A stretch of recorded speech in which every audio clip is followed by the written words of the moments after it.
As the high school hoop season comes to a close, local professional basketball gets set to tip off. In episode 104 of the Lebanon podcast, we catch up with Turbo, Treshawn Gause. The Lebanon Leprechaun point guard shares insights on training camp, how the team looks so far, and his mission towards being number one. Episode 104 starts now. Welcome to the Lebanon podcast, highlighting all the great things happening in Lebanon, Indiana. Have an idea for an episode? Send an email to lebanon@lebanon.in.gov. You know, when we start the podcast, I gotta do this. I wouldn't say it's hype music. You know, I don't know how you feel about that. If I play that song, what do you think? We're about to play a game. Everybody, we're here on episode 104 of the Lebanon podcast with Treshawn Gause. It's Turbo from the Lebanon Leprechauns helping us get ready for this season. I'm kind of goosebumpy feeling here. Are you kind of feeling the same way? You kind of sat up in your chair a little bit like, oh, am I starting tonight? Are we doing this? Yeah, I'm ready to go.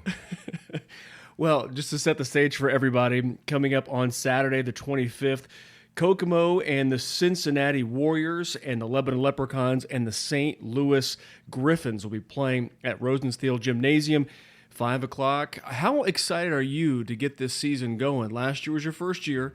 How excited are you for this year? Man, this year, I'm very excited, stepping into a new role, new team, new coach. So I'm ready to get the ball rolling now. Pun intended, get that ball rolling. Now, we find you just after practice, and you came in, and it was kind of a tough one. You were, had to kind of sit down. And how practice has been going? Practice has been real intense. We have a new team, so it's like building that chemistry, trying to get the offense down, defensive schemes, a lot of conditioning. So, yeah, we've been putting in some work, though. But you're always in good shape, though. I mean, you do some training stuff back in Arkansas, and so you're ready to go with that. And practicing at Memory Hall on the floors we talked about. Maybe you don't have the best traction now, but they did at one time. Right. But if you can, you talked about kind of a new team. Coach Rowsome has been he's overseas doing some coaching there, so he's going to be more of an advisor this year. Yeah. Coach Benson, who Indiana basketball fans will know, his dad played a little bit of round ball, both collegiately and in the NBA as well. Can you talk about some of the other changes from last year, this year, team-wise? So team-wise, it's like it's only 3 returners. We have me, Ryan Lawrence, and then Trey Mitchell that came in later on in the season last year. And then everybody else is just new. We got a guy that played in the league last year for the team in Flint. We have a guy that also played in the league last year for the team in Vancouver, I believe. And then we have a guy that played for the team in Toledo last year. So, but pretty much it's new faces. It's only 3 returners, so it's just like we're the lonely ones now. What's that like from going from, kind of a new kid on the block, kind of getting your feet wet a little bit, to now being able to, you're one of the elder statesmen, so to speak, of this team, having been there in Lebanon's only season last year? For me, it's not that hard of a transition because last year I had a great mentor from Jerome Seegers. I credit him a lot as far as what he taught me and I learned from him.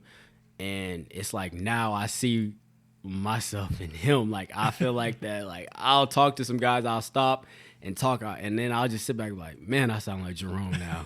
So it's just funny, and I call him, like we still talk to this day, and I'll be like, bro, I sound just like you. Yeah. And he just sit back and laugh. He's like, well, that's good. That means you were soaking up all the knowledge. So, yeah. So, it's not that hard of a transition. It's just a bigger role that I'm taking on, and I'm ready. I'm ready for it. Off-season was good for me. Like I told you last year before I left, what I was going to focus on in off-season to come into my next season, and I really feel like that I dive deep into what I wanted to do. Because to put it plainly, on the court, you're going to be counted on from a leadership and on and off the court as far as basketball is concerned. Certainly, you mentioned Jerome not with the team this year; he's playing elsewhere. Ronnie is playing overseas.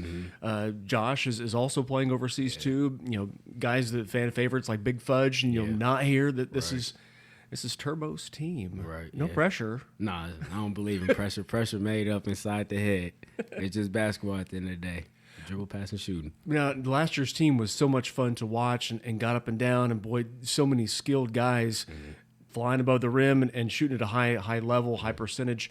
Can this team kind of get to that level, you think, at some point? I know it's going to be kind of difficult, kind of getting the ball rolling as the season gets underway. I mean, yeah, definitely. Potential. But I feel like this team and last year's team is two different teams. Okay.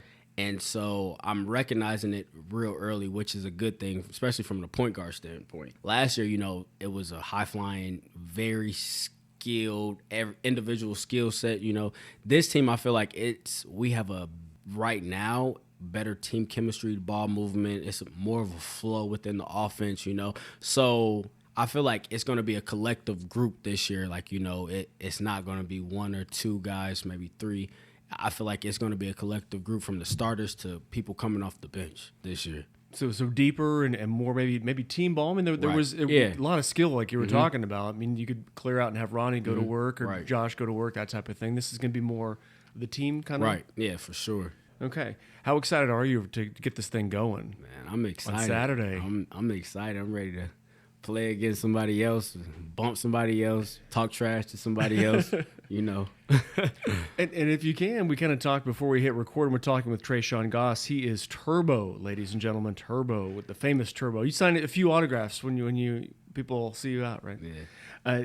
Can you kind of talk about your mindset a little bit? Because you talked about last year, more or less a role guy there, little spurts. Right. But you feel like there's a different swagger with your game this year. You saw that from the end of last season getting into this one, right? Going back into the lab and getting some things right with your game. Yeah, so, like I said, off season was very, very big and important to me because from last season, what Coach was telling me, Jerome was telling me that I needed to work on and really focus on coming into my next season, it was good. Like, I really dived deep into detail-oriented things, and I feel like that made my mindset and my confidence and my swagger so much stronger. And now coming back, I know how the league is, I'm comfortable. I understand the back-to-back-to-back games and stuff like that. But just overall, I feel like my skill set is higher. That confidence is higher. The swagger is there. So it's going to be an exciting year, and I hold myself to a high standard as well. So don't be surprised to see a lot of good things coming from me. Turbo in attack mode is what we're going to – okay. Oh, yeah. All right. As far as overall goals and kind of a mindset going in, do you have those? Do you set those type of lofty expectations? I have my goals set in off season in the summer. Like once the season was over, I wrote down all my goals, what I wanted to do. What you got? What are they? I'm trying to be MVP of the league. Okay. Best point guard in the league, hands down. Defensive player of the league. I want to lead the league in steals, assists. So I have a lot of high expectations for myself. All-star, everything. So. Okay. I'm coming for it all. You're coming for it all. And you're being able to recognize changes in your own game. What was it like during the training camp portion of the process? There are a large number of people that try and make a spot, earn a spot on the team. How was that watching all the hopefuls knowing that you're back? It was just like all skill levels, right? There's some It was different skill levels, But just like last year, we had a lot of guys coming in trying to compete for that spot. But me as a competitor and going through the process last year, like I had to put my foot down and let it be known, like I'm here to run stuff. I'm here to take control and do what I got to do. But overall, training camp was good. We really got up and down a lot because Coach Benson, he wanted to just see who can do what, just like without explaining anything, teaching anything. He just wanted to see who knew how to play basketball the right way. And I mean, we had a lot of talented guys there, though, Are games going to take on kind of the same kind of feel, you think, just kind of the overall excitement, the overall intensity within the basketball league? And I'm never sure whether to call it the basketball league or the TBL, knowing it as the basketball league. But I think games this year are going to be way more crazier, just like more excitement because now for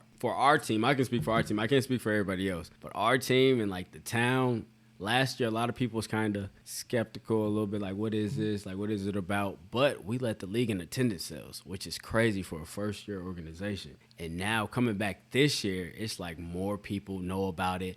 More people coming up to me in the community like, man, I wish I could have got a game. How can I get season tickets and this, that, and the third? So I think this year we might be doing some sellout games. Well, I think you guys did some things right. I mean, that's what's bringing them back. Yeah. And the Lebanon's love of basketball. Have you seen just kind of that overall, just we can't get enough? It's the movie Hoosiers in real life. Well, part of it was shot here. You know, right. That's where you practice a little bit. Right. If you can kind of talk about kind of your off-season regimen was back home in Arkansas. Arkansas is home for you. But there are plans for you to spend a little bit more time in Lebanon? Right. Yeah. So I decided that I'm going to stay here for a little bit longer, you know, just because, I mean. Even in the off-season? Even in the off-season, okay. Yeah. Just because, you know, I have a skills trainer here and Coach LaSalle Thompson. I'm doing a lot of basketball clinics and training with the kids. Like, you know, I want to do what I was doing back in Arkansas and just bring it out here just to keep branching off. I have my own training, strength and conditioning business. You know, I have my bachelor's degree in that. And so I was doing that back home, but I also want to branch it and bring it here as well. So, you know, just start building that network and those connections as well. What was it about Lebanon that maybe attracted you to say, I know Coach Thompson is tremendous basketball mind and does great things with our young people to keep them involved in the game of basketball. But was there anything about Lebanon itself that kind of embraced you? Big hug? I would say just like the people. You know, it was very genuine and open arms and warm welcoming, you know, like me meeting you and just other people in the town. Like everybody was just so embracing. Like me coming from Arkansas to Lebanon, like I didn't know what to expect, you know. But it was like once the season was going, people knew your face. They know you by name, you know. So it was a no-brainer for me. And then also my best friend lives in Indiana. He only stayed like 15 minutes from me. So like that's also a backboard shot for me, like, you know. So, you know. And so you talked about having your own brand, your own business that you're doing. What's the best way for people to get in touch with you? Because physical fitness, and I know in previous times we've talked about maintaining a healthy body is something that you're all about, right? Even separate from the game of basketball. But if people want to get involved and you're doing some things at the Y, right? Talked about that as well. Yep. Reaching out and wanting to get a hold of you for personal training needs and things like that. Yeah, so you can reach me on social media, Trey_Turbo, or my training page is Silent Grind Training. So that's my brand. That's what I'm standing on. It's a meaning behind why I named it Silent Grind Training. It's something that I came up with during a red shirt year in my college career back in that was like 2017. 2017. Oh, young kids, man. Sophomore, like my sophomore year in college. Yeah. So yeah, like 2017, it was just, I took a red shirt year and I was just grinding. Like, you know, it was a lot of adversity I was going through, dealing with, and it was just like I was by myself a lot. So I really had to figure out how to train myself, how to work out myself, pay attention to details, be very picky, you know, and not have anybody there like telling you what you're doing wrong and stuff like that. And it really it tested me, like, how bad do you really want it? Because not playing and seeing other people play, and it's just you working out, and then you can practice with the team, but you can't compete in games. So I named my brand Silent Grind Training from that point until now. And it's like now I'm giving back and helping the youth and stuff like that, because I get a joy out of seeing people grow and seeing them get that confidence and that swagger and just knowing that they can do something, you know? I love that. It's not about the money. It's not about the credit. It's like I really genuinely love seeing people just see that fire lit in their eyes and like, okay, I can do this. I got that swagger now, you know? And can you put it into words what that's like when that happens? Or where does it come from you inside that you want to make others better in that way? It's just because, you know, I was always looked at as an underdog. Like, you know, you're not 6'5". No, I'm not. I'm not the tallest, but you know, every time I step on the court, I feel like I'm the best player. When the lights is on, it's time to perform, and it goes back to just like my upbringing and stuff like that. Like, you know, my mom, my dad, they always installed be a leader, not a follower. You know, and like whatever you put your mind to, you can do it. No matter what adversity comes, like you're going to prevail through it. You know, as long as you know what the end goal is for you, it's worth it at the end of the day. Like, you know, my second grade teacher told me, like, I'll never be a professional basketball player. And I told her, yes, I will. So she asked. You get her number to call her and it's or send her a picture. And she asked me, because she knew I was address. very determined to, like, what I was standing on. She was like, so what's your plan B going to be? And I told her in second grade, my plan B is going to make my plan A work. And I stood on that. Like, literally, I said awesome, that dude. in second grade. I'll never forget that. Like, That's but awesome. that was just motivation. I keep that in the back of my mind.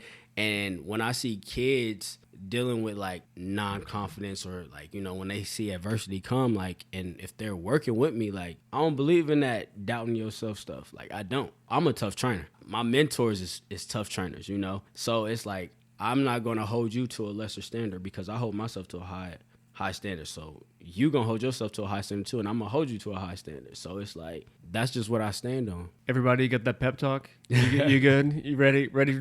I think they're ready to get out there and play right now, dude. I'm ready to get up and go. Now, as we wind things down, best point guard in the league? For sure. MVP?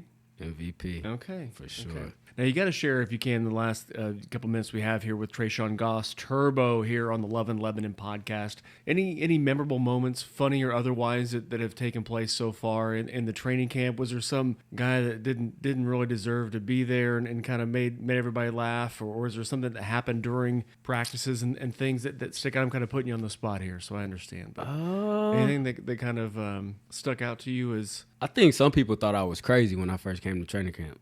Just because of, I just had this fire lit into me, like, I'm on edge, I'm ready to go. And my cousin, he actually came to training camp, and he really would have made the team, but he got a deal to go over to Australia to go play. He played over in Indonesia, Germany, and he was just coming back from Switzerland, where he averaged 26 points and 13 rebounds a game. Okay. So he was a He's getting it 3-4 done. type of player. And me and him, like, we grew up together. So me and him just always butt heads, and we're both same mindset, competitive, fire, trash talking. So I came in the gym late, and I just started talking noise right off the bat. Like, I ain't have no shoes on, nothing. And he was like, go get your shoes. And it was like people in the gym, I haven't even met the team yet, nothing. And everybody just looking at me like, bro, he is crazy. Like, what is wrong with this dude? But, you know, once they got to know me, they see, okay, he cool. Like, Yeah. But I can just tell, man, that there's a different intensity Right. with you. I mean, you mentioned about seeing it in other people, that eye, that glimmer in the eye. I mean, you got it, dude. yeah, and that's it, man. I'm just trying to take my career to another level, you know. I want to leave my impression. I want to leave my mark every time I step on the floor this year. So after every game, people can go home and be like, man, that dude, whatever it is, he got it. Like, for real. And I want it. Yeah, like, I changed my jersey number this year. Oh, okay. So We're I'm breaking news here. Yeah, so I'm back to my college days. I wore number 1. Okay. And Jerome wore number 1 last year. So, you know, I was the rookie. He was the vet. So I let him get number 1. So I had number 2 last year, but 2 wasn't it for me. Yeah. I got to go back to number 1, you know. So breaking news, everybody, from number 2 to number 1. Yep. Let's do this. So it's time to rock and roll now. All right. And rocking and rolling is what the Leprechauns are going to do. A doubleheader here at Lebanon High School, 5 o'clock on Saturday, the 25th. The first game, Kokomo takes on the Cincinnati Warriors. Then after that, the nightcap, the real show. Let's be honest. The main attraction, the Leprechauns hosting the St. Louis Griffins. Right. Trey, appreciate it, dude. Thank you. It's always a pleasure. And we look forward for more of this. You can bring some of your friends in, and yeah. we can podcast this Oh, out. yeah. More guys that I'm going to bring them. Okay, it's going to happen. Everybody, thanks for listening to the Love and Lebanon podcast. More episodes are just ahead. Should we get some of the more Leprechauns music to play us out of the door here? Go ahead. Yeah. Thanks for listening to the Love and Lebanon podcast. More episodes coming your way soon. Take care. Trey, thanks again, buddy. Oh, yeah, thank you.